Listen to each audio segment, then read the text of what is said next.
Hey friends, how's it going? Your boy Phil here. This is entry number 2 of what I'm calling the Corona recordings for now.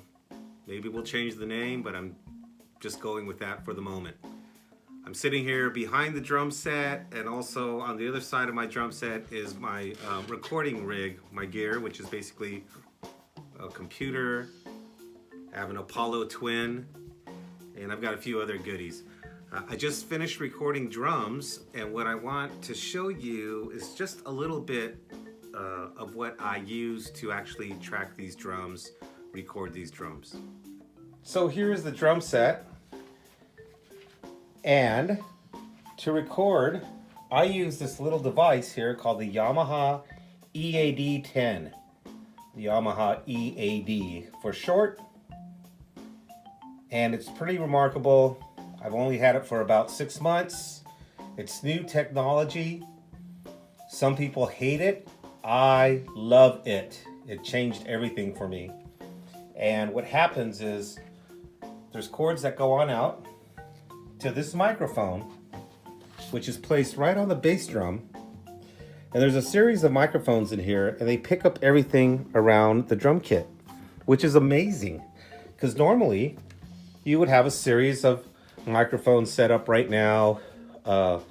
If you close mic, you would have a microphone on every single one of the drums and cymbals, and they would be running into a mixer, and there'd be tons of cords and tons of stands, and it would take a long time to set up, and you get great results with it.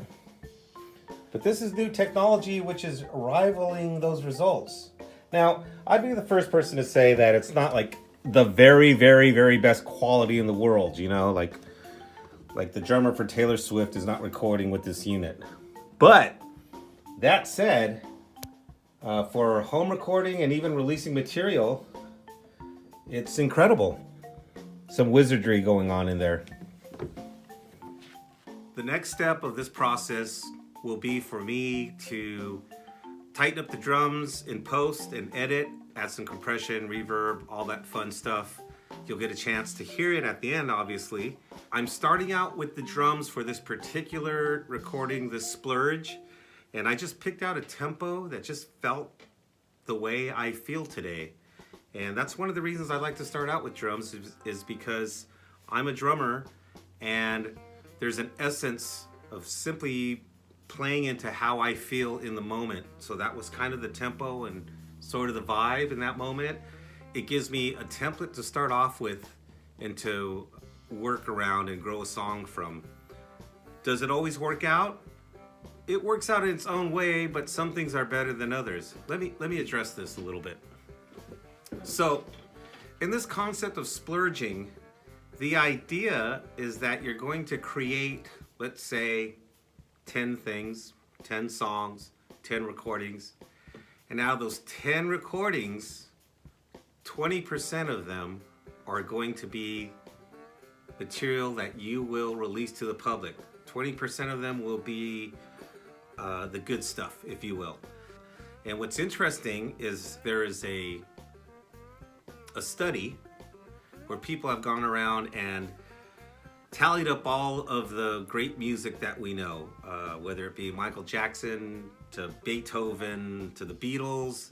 And while there are some exceptions, for the most part, the most popular songs or works that we tend to know represent about 20% or less of what the artist actually created. Let me say that again.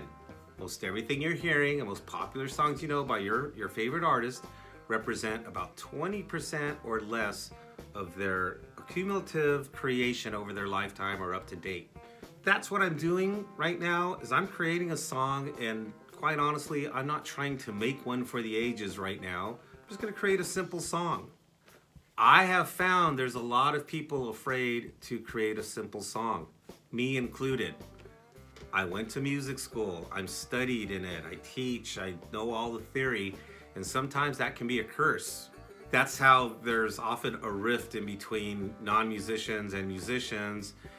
There's different levels of musicianship, and sometimes musicians feel that everyone should rise to that level. And I get that. I actually support that ideal quite a bit. You've probably heard me bitch about some of the music I have to hear when I'm out and about, eating and shopping and that sort of stuff. But overall, that's really not where I'm coming from as a person. I think there's maybe a right time and right place for certain types of music. Things that make sense in one setting don't make sense in the other, and vice versa. Perfect example of that would be the music you listen to at a club on a Saturday night is probably not what you're going to listen to at a funeral service. Okay, there's lots of levels in between that statement, but you get what I'm saying. Right now, I'm building a song in the moment, given the situation we're all in. Hopefully it'll be something that's fun to listen to, that makes sense. I don't know. I'm making it up on the spot, and I firmly believe that the energy that's happening today around us, with you, with me, has an effect on everything that's created.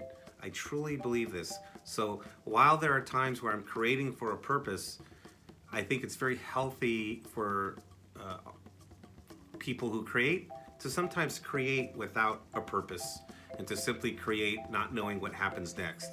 And that's what we're doing with this particular first song. That may change the second song or the third song, but the first one through, let's just see what comes out. It's a discovery for me too. So we have a drum groove, it's a template. I'm gonna start from here and we'll go on to the next step, which will most likely happen later today or tomorrow. I'll keep you posted, all right? If you have any questions or comments or anything, let me know, I'll respond. I hope you are staying well. I hope you are finding your balance during these very unbalanced times. But I trust, as I stated earlier, when there is doubt, I will choose to trust. And right now I am trusting that this is where we are supposed to be and I'm playing my part. I trust you are doing your part and helping those around you, however that may be, okay? Take a listen to the drums on the way out and we'll see you at the next video. Peace.